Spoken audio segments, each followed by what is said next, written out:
Buenos días, compañeros. A mí me corresponde hablarles sobre un caso muy importante, que a mi parecer tiene por lo menos dos aristas, una social y una jurídica, aunque están tan íntimamente relacionadas que es difícil de explicar lo distanciadas que a su vez están. Me explico. Por un lado encontramos una lucha social que emprendieron un grupo de activistas y que finalmente desembocó en un gran ejemplo de lo que podemos llamar el uso alternativo del derecho. Y por el otro, vemos a una corte con la suficiente inteligencia para encontrar detrás del reclamo por el control de la natalidad tan controvertido en ese momento la protección al derecho a la intimidad. Ahora bien, comencemos con datos generales. El caso es Greensburg versus Connecticut del año 1965. Aquí les puse una foto de Steve Greensburg junto con el periódico que anunciaba la resolución de la corte. Para entender el caso son muy importantes los hechos que dieron origen. El caso surge con la publicación de la Ley Coswood de Connecticut de 1873, que declaraba ilegal el uso de cualquier droga, artículo medicinal o instrumento con el fin de prevenir la concepción, y cuyos infractores podrían ser multados por no menos de $50 o encarcelados no menos de 60 días ni más de un año, o podrían ser multados y encarcelados. Sin embargo, es de hacerse notar que muy pocas veces se aplicaron estas sanciones. Durante el final de los años del siglo XIX y principios del XX, los médicos en Estados Unidos evitaron hacer publicaciones sobre el control de la natalidad, pese a que a menudo recomendaban o al menos daban consejos a las parejas, a los pacientes casados que tenían. Sin embargo, Margaret Sanger, una enfermera y activista del control del crecimiento demográfico, quien me pone justamente la pantalla, desafió abiertamente la opinión pública que se declaraban contra la anticoncepción. Sus actos desembocaron en la creación de la Connecticut Birth Control League, CBCL, y ayudaron a desarrollar el concepto de las clínicas de planeación familiar. La primera clínica de planeación familiar en Connecticut abrió en 1935. En ella se brindaban servicios a mujeres que no tenían acceso acceso a un ginecólogo e incluían la información sobre anticoncepción artificial y otros métodos para planificar el crecimiento de sus familias. Progresivamente se fueron abriendo más clínicas en el estado, incluida la clínica de Waterbury, que en 1939 fue obligada a respetar la ley. Ante ello, los líderes del CBCL se pronunciaron para destacar la importancia del control de la natalidad para los casos en que la vida de los pacientes dependía de ello. La... Pese a lo anterior, durante los años 40, la clínica de Waterbury se vio obligada a administrar anticonceptivos en varios casos, y esto llevaría a la CBCL a desafiar la constitucionalidad de la ley Coswood. En total presentaron 3 desafíos a la ley, pero aun cuando los dos primeros fueron desestimados por cuestiones técnicas, de ellos desprendieron importantes precedentes para este último, que es justamente el que analizamos. En el primer caso, Tillotson versus Ullman de 1943, un médico y una madre impugnaron la ley alegando que la prohibición podía, en ciertas situaciones sexuales, amenazar la vida y el bienestar de los pacientes. La Corte Suprema de Estados Unidos desestimó la apelación, alegando que el demandante carecía de legitimación para demandar en nombre de sus pacientes. A pesar de este fallo, llamamos la atención sobre el voto particular del juez Douglas, donde se comienza a hablar sobre el derecho a la privacidad. Por otro lado, tenemos el caso Poe versus Ullman, presentado por un ginecólogo de la Facultad de Medicina de Yale, C. Lee Butson, y sus pacientes, en el que la Corte Suprema también desestimó la apelación alegando que el caso no estaba maduro, ya que los demandantes no habían sido acusados ni amenazados con el enjuiciamiento, por lo que no era una controversia que resolver por parte de la Corte. Sin embargo, de esta resolución igualmente derivaría el voto disidente del juez John Marshall Harlan II, en el que consideró que la Corte Suprema debería haber escuchado el caso en lugar de desestimarlo, ya que era posible una interpretación amplia de la cláusula del debido proceso. Sobre la base de esta interpretación, concluía que la ley Connecticut violaba la Constitución. Esto llevará a la Planned Parenthood League de Connecticut a desafiar la ley una vez más.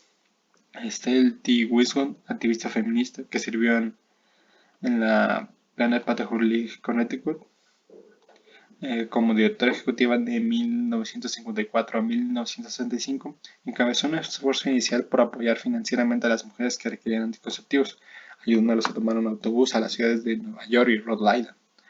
Posteriormente, junto con el Dr. Woodson, médico voluntario del PPLC y uno de los anteriores promoventes, abrirían una clínica de control de natalidad en New Haven, Connecticut el 1 de noviembre de 1961. En la pantalla justamente ven a Steve Griswold frente a esta clínica. El mismo día que abrió esta clínica, recibió sus 10 primeros pacientes y docenas de solicitudes de mujeres casadas que requerían consejos y recetas para el control de la natalidad.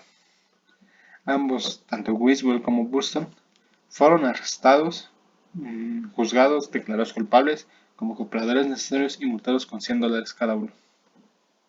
El caso llegaría a la corte cuando la condena fue confirmada por la División de Apelaciones del Tribunal de Circuito y por el Tribunal Supremo de Connecticut. Ahora bien, ¿qué elementos jurídicos están involucrados? En su análisis del caso, la Corte confrontó la prohibición de los anticonceptivos de la Ley de Connecticut de 1873 con el derecho a la intimidad, contra el derecho a la intimidad de las personas casadas, que derivaba de las enmiendas primera, tercera, cuarta, quinta y novena. ¿Qué disposición de la Constitución está cuestionada? El derecho a la intimidad. Si bien dentro de la Constitución o la Declaración de Derechos no existe un reconocimiento de este, la Corte Suprema consideró que distintos precedentes, entre los que podemos contar con Pierce versus Society Sisters, Mayer versus Nebraska, NAACP versus Alabama, este derecho se desprendía. Pero más adelante vamos a explicar esto. ¿Qué preguntas jurídicas son las que surgen del caso? Primero que nada, ¿existe el derecho a la intimidad? Esto va a ser muy importante para declarar inconstitucional la ley Cosby. Y posterior a ello, es lícito la prohibición de los anticonceptivos. Es lícito que la prohibición de anticonceptivos invada el derecho a la intimidad. Ahora bien, ¿cómo resolvió el caso la Corte? Bueno, evidentemente el Tribunal Supremo aclaró primero que los recurrentes tenían la suficiente legitimación para defender los derechos de los pacientes a los que los unía una relación profesional. Y en cuanto al fondo, resolvieron que conforme a los criterios de equilibrio o ponderación, la ley vulneraba el derecho a la intimidad de las personas casadas. Para ello la Corte se preguntó, ¿podemos admitir que se rompan los sagrados precintos de los dormitorios maritales para buscar signos que acrediten el uso de anticonceptivos? Resolvieron que ello es incompatible con las nociones de intimidad en el ámbito de relaciones maritales.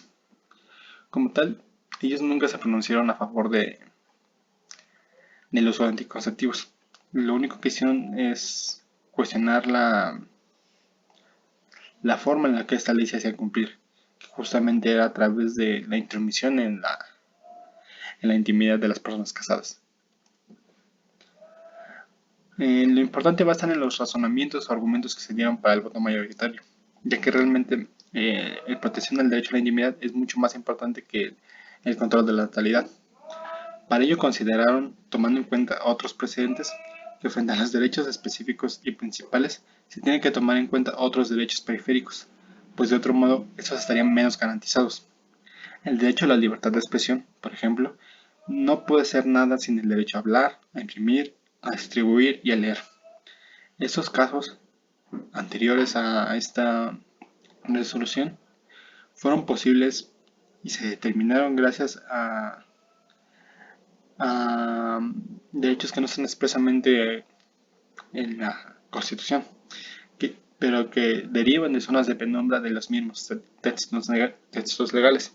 En este entendido, es posible determinar a partir de la enmienda primera, tercera, cuarta, quinta y novena que estas enmiendas constitucionales protegen la intimidad de intromisiones gubernamentales. Con ello, interpretaron que la ley que prohíbe el uso de anticonceptivos, en lugar de regular su producción o venta, pretende conseguir sus objetivos mediante procedimientos que tienen un impacto destructivo en las relaciones maritales íntimas. Ahora bien, ¿esto anunció en alguna nueva doctrina o estándares o política? Yo creo que sí. Con esta sentencia se abriría paso a Eastland versus B de 1972, que reconocería el derecho a utilizar anticonceptivos a las personas no casadas. Sin embargo, su trascendencia está más en lograr un reconocimiento claro de lo que es el derecho a la intimidad, que es uno de estos llamados derechos penumbra, y que sirve para proporcionar efectividad a los restantes derechos reconocidos en la Constitución. Esto será vital para que lleguen sentencias como Roe versus Wade, que reconoce el derecho al aborto partiendo precisamente del derecho a la intimidad. Finalmente, ¿hubo otras perspectivas o votos disidentes? Sí, y también considero que son importantes. Los jueces Black y Stewart consideran que en sus votos disidentes, cada uno emitió uno y cada uno se adhirió al del otro, argumentando que la 14ª enmienda no sirve para anular leyes que se consideren arbitrarias o malas, ni para crear de la nada derechos no previstos en la Constitución. Lo que vemos justamente es un ataque a este argumento, usando el mismo argumento, pero de forma inversa, que también me parece muy interesante. Y bueno, compañeros, por mi lado es todo, y les agradezco mucho su atención.